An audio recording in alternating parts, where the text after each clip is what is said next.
ಮಂಗಳೂರು ವಲಯದ bank of ಬರೋಡಾದ 113ನೇ ಸ್ಥಾಪನಾ ದಿನಾಚರಣೆಯನ್ನು ಆಚರಣೆ ಮಾಡಲಾಯಿತು. ಪೊಲೀಸ್ ಇಲಾಖೆ, ಆರೋಗ್ಯ ಇಲಾಖೆ, ಮಂಗಳೂರು ಮಹಾನಗರ ಪಾಲಿಕೆಯ ಕೋವಿಡ್ ವಾರಿಯರ್ಗಳನ್ನು ಸನ್ಮಾನಿಸುವ ಮೂಲಕ ಸ್ಥಾಪನಾ ದಿನಾಚರಣೆಯನ್ನು ವಿಭಿನ್ನವಾಗಿ ಆಚರಣೆ ಮಾಡಲಾಯಿತು.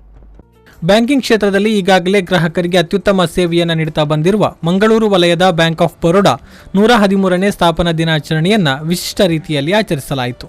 ಇನ್ನು ಮಂಗಳೂರಿನ ಬ್ಯಾಂಕಿಂಗ್ ವಲಯ ಕಚೇರಿ ಮತ್ತು ದಕ್ಷಿಣ ಕನ್ನಡ ಜಿಲ್ಲೆಯ ಪೊಲೀಸ್ ವರಿಷ್ಠಾಧಿಕಾರಿಗಳ ಕಚೇರಿಯಲ್ಲಿ ಕಾರ್ಯಕ್ರಮವನ್ನು ಹಮ್ಮಿಕೊಳ್ಳಲಾಗಿತ್ತು. ಕೊರೋನಾ ಸೋಂಕಿನ ವಿರುದ್ಧ ಹೋರಾಟ ಮಾಡ್ತಾ ಇರುವ ಆರೋಗ್ಯ ಇಲಾಖೆ, ಪೊಲೀಸ್ ಇಲಾಖೆ ಅಧಿಕಾರಿಗಳು ರಾತ್ರಿ ಹಗಲು ಎನ್ನದೇ ಸೇವೆಯನ್ನು ಸಲ್ಲಿಸ್ತಾ ಇದ್ದು, ಈ ಹಿನ್ನೆಲೆಯಲ್ಲಿ ಅವರ ಕಚೇರಿಗಳಿಗೆ ತೆರಳಿ ಅವರನ್ನು ಸನ್ಮಾನಿಸಲಾಯಿತು.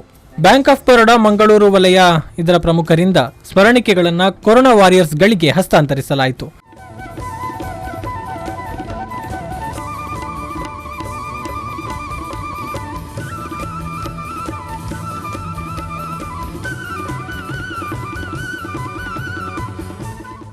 ಇನ್ನು ಮಂಗಳೂರು ಬ್ಯಾಂಕ್ ಆಫ್ ಬರೋಡಾ ವಲಯ ಮುಖ್ಯಸ್ಥೆ ಸುಜಯ ಯು ಶೆಟ್ಟಿ ಅವರು ಮಾತನಾಡಿ, ಭಾರತ ದೇಶವು ಕೊರೋನಾ ವಿರುದ್ಧ ಹೋರಾಟ ಮಾಡ್ತಾ ಇದೆ. ರೋಗ ಹರಡದಂತೆ ಸಾಕಷ್ಟು ರೀತಿಯಲ್ಲಿ ವೈದ್ಯರು ಮುಂಜಾಗ್ರತಾ ಕ್ರಮಗಳನ್ನು ಕೈಗೆತ್ತಿಕೊಳ್ತಾ ಇದ್ದಾರೆ. ಇವರ ಸೇವೆಯನ್ನು ನಾವೆಲ್ಲರೂ ಕೂಡ ಗುರುತಿಸಬೇಕು ಎಂದು ಹೇಳಿದರು. ಬ್ಯಾಂಕ್ ಆಫ್ ಬರೋಡಾದ ಸಂಪ್ರದಾಯದಂತೆ ಸ್ಥಾಪನಾ ದಿವಸವಾದ 20ನೇ ಜುಲೈ ಎಂದು ಪ್ರತಿ ವರ್ಷವೂ ನಾವು ಸಮಾಜದ ಗಣ್ಯ ವ್ಯಕ್ತಿಗಳನ್ನು, ಬುದ್ಧಿಜೀವಿಗಳನ್ನು ಹಾಗೂ ವಿಶೇಷವಾಗಿ ಯೋಗದಾನ ಮಾಡಿದಂತಹ ವ್ಯಕ್ತಿಗಳನ್ನು ಸನ್ಮಾನಿಸುತ್ತೇವೆ. ಈ ವರ್ಷ ವಿಶೇಷತೆ ಏನೆಂದರೆ, ಭಾರತ ದೇಶವು ಕೊರೋನಾ ಎಂಬ ಸಾಂಕ್ರಾಮಿಕ ರೋಗದಿಂದ ಎದುರು ಹೋರಾಡುತ್ತಿದೆ. ಈ ಹೋರಾಟದಲ್ಲಿ ಪ್ರಾಥಮಿಕ ಕ್ಷೇತ್ರದಲ್ಲಿ ಈ ವೈರಸ್ಸು ಹರಡದಂತೆ ಕಾಪಾಡುವಲ್ಲಿ ವೈದ್ಯರು, ಆರೋಗ್ಯ ಕಾರ್ಯಕರ್ತರು, ಪೊಲೀಸರು ತಮ್ಮ ಸೇವೆಯನ್ನು ರಾತ್ರಿ ಹಗಲು ಸಲ್ಲಿಸುತ್ತಿದ್ದಾರೆ. ಇನ್ನು ಬ್ಯಾಂಕ್ ಆಫ್ ಬರೋಡಾ ಮಂಗಳೂರು ಉಪವಲಯದ ಮುಖ್ಯಸ್ಥರಾದ ಇಎಸ್ಎಸ್ಆರ್ ರಾಮಚಂದ್ರ ಅವರು, ಬ್ಯಾಂಕ್ ಆಫ್ ಬರೋಡಾ ಭಾರತದ ಪ್ರಮುಖ ಸಾರ್ವಜನಿಕ ವಲಯದ ಬ್ಯಾಂಕ್ ಆಗಿದ್ದು ಸ್ವಸೇವಾ ಚಾನೆಲ್ಗಳಿಂದ ಬೆಂಬಲಿತವಾಗಿದೆ. ಬ್ಯಾಂಕ್ ಆಫ್ ಬರೋಡಾ ಸಹಜೀವ ವಿಮೆಗಾಗಿ ಜಂಟಿ ಉದ್ಯಮಗಳನ್ನು ಹೊಂದಿದೆ.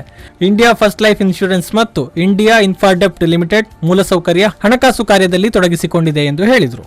Bank of Baroda has entered the 113th foundation day after completing the 101 years successfully.